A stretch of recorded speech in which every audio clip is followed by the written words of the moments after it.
And so, later on, Malinsky, who became a priest, a friend of Karol Wojtyła, said, Jan's influence with Karol was gigantic.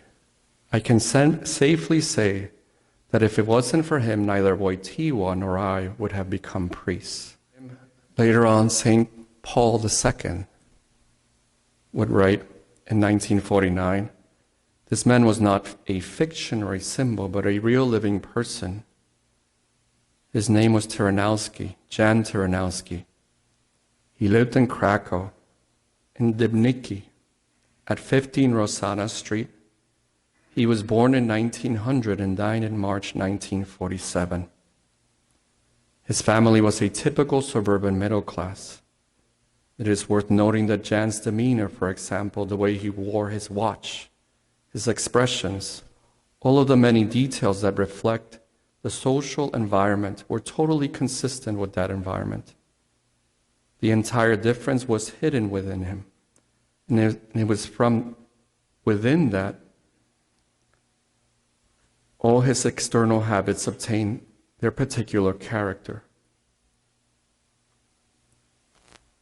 And so regardless of what the numbers say, you and I are called to look and find the future saints.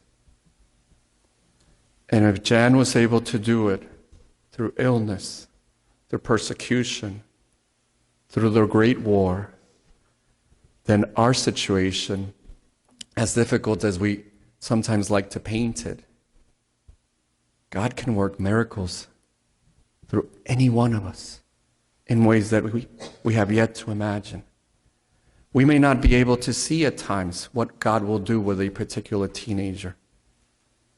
I can assure you that when they are, misbehaving in the back of church, I'm not thinking this is a future saint.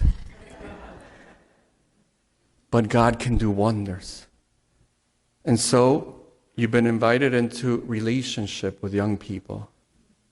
You've been invited to remain faithful to the charism of St. Junipero Serra of the Serrans. And this is, again, an invitation to show you. Had Jan's health not changed, had he become, maybe with the right adaptations, a great accountant, we could have lost St. Paul II. It would have been a very different world. Not just the church world. But yet, God worked through it all. And so in those moments where you feel discouraged, in those moments where perhaps you feel like maybe this isn't going the way that it happened, I'm sure that Jan had those moments as well. Will the kids show up? Will there be soldiers by the corner today? Who got killed on their way to youth group today? All of those different challenges he encountered. And yet, God worked through it all.